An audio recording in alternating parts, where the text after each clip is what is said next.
अभी हाल ही में Paris Olympic 2024 का समापन हुआ है और इसमें भारत पदक तालिका में 71वें स्थान पर रहा है और टोक्यो ओलंपिक 2020 में भारत को 48वां स्थान प्राप्त हुआ था। इस बार हम लोगों ने एक रजत और 5 कांस्य सहित टोटल 6 पदक जीते हैं। और आप देखेंगे टॉप पर कौन रहा है? अमेरिका रहा है और दूसरे नंबर पर आप देखेंगे चाइना रहा है।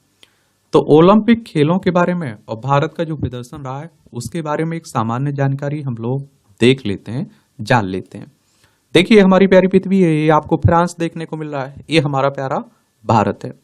ओलंपिक खेलों का इतिहास बहुत पुराना है और आप देखेंगे कि प्राचीन ओलंपिक खेलों का आयोजन 1200 साल पूर्व योद्धा खिलाड़ियों के बीच हुआ था और पुराने समय में शांतिपूर्ण समयांतराल के दौरान योद्धाओं के बीच प्रतिस्पर्धा के साथ खेलों का विकास हुआ।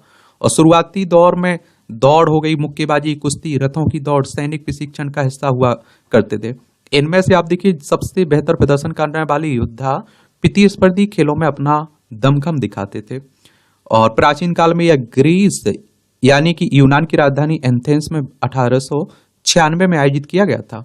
ओलंपिया पर्वत पर खेले जाने के कारण इसका नाम ओलंपिक पड़ा था। क्या पड़ा था?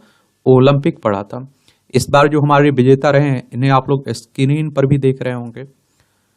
तो पेरिस ओलंपिक 2024 में पदक विजेताओं के बारे में जान लीजिए।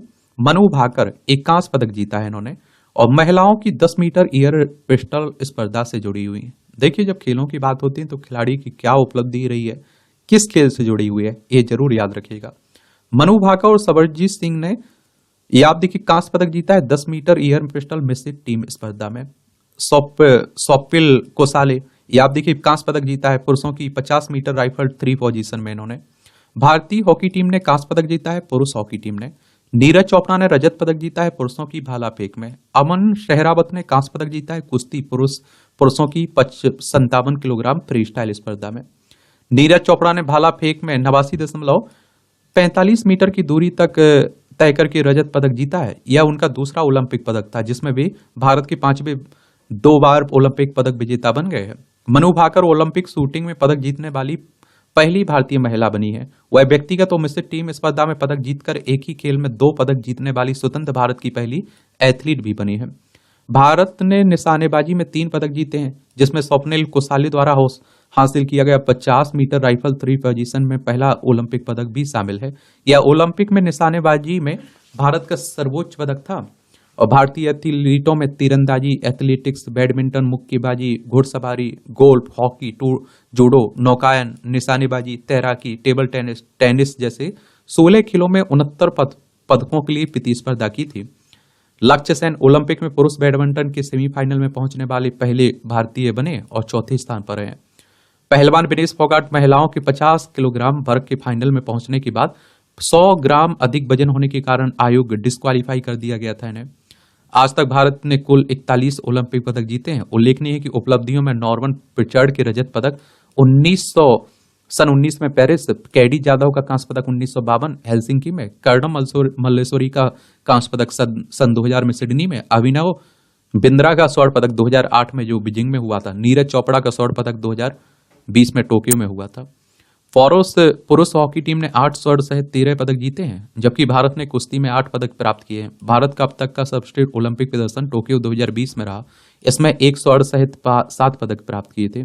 भारत का दूसरा सर्वश्रेष्ठ प्रदर्शन 2012 के लंदन ओलंपिक में रहा जब इसमें 6 पदक, 2 रजत और 4 कांस्य पदक जीते थे। भारत के लिए ओलंपिक पदक जीतने में इतना संघर्ष क्यों है? हम लोग इतने पीछे क्यों है? 140 करोड़ की जनसंख्या है। प्रतिभा की पहचान, भारत में प्रतिभा की पहचान अक्सर तदर्थ आधार पर होती है जिसका पहुंच और प्रभावशीलता सीमित होती है।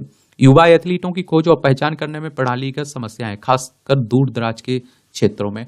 आप देखते हैं कि जब एक खिलाड़ी जीत कर आते हैं इन पर पैसों की बरसात होने लगती है, लेकिन पहले जो आधारभूत जरूरतें रहती हैं इस तरह के खिलाड़ियों को वो उपलब्ध नहीं हो पाती हैं। अगर आप देखते हैं कि पहले ही से स्कूल टाइम से अगर हम लोग ध्यान दिया जाए तो और अच्छा हम लोग प्रदर्शन कर सकते हैं। बुनियादी ढांचा और संसाधन, भारत के कई क्षेत्रों में एथलीटों को प्रभावी ढंग से प्रशिक्षित करने के लिए आवश्यक बुनियादी ढांचे और संसाधनों की कमी है। प्रशिक्षण सुविधाओं और कोचिंग विशेषज्ञता और वित्तीय सहायता तक सीमित पहुंच संभावित प्रतिभाओं के विकास में बाधा बन सकती है। कई एथलीट सरकार से अपर्याप्त वित्तीय सहायता के कारण संघर्ष करते हैं। उदाहरण के लिए भारत के शीतकालीन ओलंपियन सेवा केशवन को अपने प्रशिक्षण और भागीदारी के लिए क्राउड फंडिंग का सहारा लेना पड़ा। भारत में अरबपतियों और निजी संपत्ति की बढ़ती संख्या के बावजूद क्रिकेट के अलावा अन्य खेलों में प्रायोजन निवेश में अभी भी कई महत्वपूर्ण अंतर है। क्रिकेट के खिलाड़ियों के सभी के नाम होंगे, लेकिन आप देखते हैं इस तरह के खिलाड़ियों के नाम ही नहीं रहता है लोगों को मालूम। क्रिकेट का प्रभुत्व, तो भारत में क्रिकेट का अत्यधिक लोकप्रियता ने खेल परिदृश्य में असंतुलन उत्पन्न कर दिया है, जिसमें 87% खेल पूंजी क्रिकेट को आवंटित की गई है और अन्य सभी खेलों के लिए केवल 13%। इस असंगत आवंटन ने ओलंपिक खेलों के विकास में बाधा उत्पन्न की है। क्रिकेट के अलावा एक मजबूत खेल संस्कृति और मीडिया प्रचार की कमी का एक बाधा है। ओलंपिक खेलों को पर्याप्त रूप से समर्थन देने और भारत में अधिक समावेशी प्रतिस्पर्धा खेल संस्कृति बनाने के लिए खेल निवेश और प्रचार हेतु अधिक संतुलित दृष्टिकोण आवश्यक है। आप पर्याप्त खेल नीतियां, तो भारत की खेल नीतियां ऐतिहासिक रूप से खंडित और कम वित्त पोषित रही। खेल के बुनियादी ढांचे में सुधार और एथलीटों का समर्थन करने हेतु टारगेट ओलंपिक पोडियम स्कीम जैसे प्रयास किए गए हैं। हालांकि ये पहल अपेक्षाकृत हाल की ही है और अभी तक महत्वपूर्ण परिणाम नहीं दे पाई है। पहले आप लोगों ने सुना होगा कि घर वाले क्या बोलते थे, खेलोगे कूदोगे बनोगे खराब, पढ़ोगे लिखोगे बनोगे नवाब। आप देखते हैं कि बच्चे का अगर मन, उसकी दिलचस्पी खेलों में है तो घर वाले उस खेल में जाने ही नहीं देते हैं। लेकिन आप देखते हैं अगर अच्छे से बढ़ावा दिया जाए और आप देखते हैं कि इसमें भी फ्यूचर हो तो लोग अपने बच्चों को भेजेंगे बेहतर। और मैं तो आजकल सोचता हूं कि देखिए खेलों में तो और अच्छा जीवन है और अच्छा टारगेट भी सेट हो सकता है, जिंदगी भी। दीर्घकालिक विकास, तो भारत के खेल कार्यक्रम अक्सर एथलीटों की दीर्घकालिक विकास के बजाय अल्पकालिक सफलताओं पर ध्यान केंद्रित करते हैं। विश्व स्तरीय एथलीट तैयार करने हेतु कई वर्षों तक निरंतर निवेश और योजना की आवश्यकता होती है। उदाहरण के लिए सफल ओलंपिक देशों के पास दीर्घकालिक विकास योजनाएं हैं, जिनमें युवा प्रतिभाओं की खोज करना, उन्हें शुरुआती प्रशिक्षण प्रदान करना, उनके करियर के दौरान उनका समर्थन करना शामिल है। चाइना में देख लीजिए, अमेरिका में देख लीजिए, बचपन से ही आप देखते हैं प्रशिक्षित होने लगते हैं। खेल प्रशासन में भ्रष्टाचार और राजनीति, भारत में खेल प्रशासन पर अक्सर राजनेताओं और नौकरशाहों का दबदबा होता है, जिससे खेल प्रशासन का राजनीतिकरण होता है। देख ही रहे होंगे आप लोग। भ्रष्टाचार और नौकरशाही बाधाएं अक्सर एथलीटों के विकास में बाधा डालती हैं, जिससे खिलाड़ियों के लिए अक्सर पीछे छूट जाते हैं। भारतीय खेल संगठन विशेष रूप से शासी निकाय पेशेवर और व्यवसाय क्षेत्र की चुनौतियों के अनुकूल नहीं बन पाते हैं। वे कुशल पेशेवरों को नियुक्त करने के बजाय स्वयंसेवकों पर निर्भर है। कुश्ती महासंघ, तो कुश्ती महासंघ के भीतर हाल के विवाद में भारतीय खेल प्रशासन को परेशान करने वाले व्यापक मुद्दों का संकेत दिया है। और लेकिन उसमें क्या हुआ है, आप देखिए जांच के नाम पर सब लीपापोती चल रही है। खेल संस्कृति का अभाव, आम भारत में खेलों की तुलना में शिक्षा को सामाजिक प्राथमिकता दी जाती है। परिवार प्राय चिकित्सा या लेखा जैसे क्षेत्रों में करियर को प्राथमिकता देते हैं, और क्योंकि वे खेल को वित्तीय सुरक्षा हेतु कम व्यवहार भी मानते हैं परिवार वाले। और जातीय और क्षेत्रीय पहचान में से मजबूत संबंधों के साथ भारत का जटिल सामाजिक स्तरीकरण एकीकृत खेल संस्कृति के विकास में बाधा डालता है। और कई समुदाय पारंपरिक भूमिकाओं पर ध्यान केंद्रित करते हुए अभिजात वर्ग के स्तर पर खेलों को आगे बढ़ाने को हतोत्साहित करते हैं। ये भी बात है। भारत में ओलंपिक प्रदर्शन को बेहतर बनाने के लिए क्या कर सकता है, ये भी जान लीजिए आप लोग। तो जमीनी स्तर पर विकास, तो जमीनी स्तर पर खेलों के विकास पर अधिक जोर दिया जाना चाहिए और विभिन्न खेल विधाओं में कम उम्र से ही प्रतिभाओं की पहचान करना, उसका पोषण करना एक मजबूत आधार बनाने में सहायक कर सकता है। बुनियादी अवसंरचना में निवेश, तो विश्व स्तरीय प्रशिक्षण सुविधाओं का निर्माण और एथलीटों को सर्वोत्तम कोचिंग व सहायता प्रणाली तक पहुंच प्रदान करना महत्वपूर्ण है। इससे मनोवैज्ञानिक सहायता, पोषण और चोट प्रबंधन शामिल है। जमैका, ग्रेनेडा जैसे छोटे देश जिनकी आबादी बहुत कम है, ओलंपिक में नियमित रूप से भारत से बेहतर प्रदर्शन कर रहे हैं और स्प्रिंटिंग जैसे विशिष्ट खेलों में उनका केंद्रित निवेश लक्षित विकास के महत्व को दर्शाता है। एथलीटों को सशक्त बनाना, एथलीट खेलों में प्राथमिक हितधारक हैं तथा निर्णय लेने में उनकी भागीदारी खेल संगठनों में बहुत जरूरी जवाबदेही और पारदर्शिता ला सकती है। महाविद्यालय खेल तंत्र, तो भारत एक महाविद्यालय कॉलेजिएट खेल तंत्र विकसित कर सकता है जो संयुक्त राज्य अमेरिका के नेशनल कॉलेजिएट एथलेटिक्स एसोसिएशन को प्रतिबिंबित करता है। और आप देखते हैं कि NCAA के न केवल अमेरिका के लिए बल्कि पूरे विश्व के देशों के लिए बड़ी संख्या में ओलंपिक के चैंपियन तैयार किए हैं। अगर NCAA कोई देश होता तो वह पेरिस ओलंपिक 2024 में 60 स्वर्ण पदकों के साथ पदक तालिका में शीर्ष पर होता। छोटे और बड़े देशों के कई एथलीट अपनी ओलंपिक सफलता का श्रेय NCAA में प्रशिक्षण और प्रतिस्पर्धा को देते हैं, जिससे अमेरिकी कॉलेज खेल प्रशिक्षण प्रणाली वैश्विक खेलों में एक प्रमुख खिलाड़ी बन गई है। भारत की महाविद्यालय खेल तंत्र को छात्रवृत्ति और शैक्षणिक सहायता प्रदान करके शैक्षणिक एवं एथलेटिक्स के बीच संतुलन बनाना चाहिए, ताकि प्रतिभाशाली एथलीटों को आकर्षित किया जा सके, अन्यथा वे खेल से बाहर हो सकते हैं। विभिन्न खेलों में नियमित अंतर महाविद्यालय और अंतर विश्वविद्यालय प्रतियोगिताओं को बढ़ावा देने से युवा एथलीटों को उच्च दबाव वाली स्थितियों का अधिक अनुभव प्राप्त होगा, और जिससे वे ओलंपिक जैसी अंतर्राष्ट्रीय प्रतियोगिताओं के लिए तैयार हो सकेंगे। सांस्कृतिक बदलाव, तो खेलों के प्रति सामाजिक दृष्टिकोण में बदलाव आवश्यक है। परिवारों को बच्चों को खेल में करियर बनाने में सहायता करने के लिए प्रोत्साहित करना चाहिए, और शिक्षा प्रणाली में खेलों को शामिल करना मददगार हो सकता है। चीन, जो भारत के साथ कुछ सामाजिक आर्थिक समानताएं साझा करता है, ने कम उम्र से ही आप देखिए प्रतिभाओं की व्यवस्थित पहचान करके उन्हें बढ़ावा देकर उत्कृष्टता हासिल की है।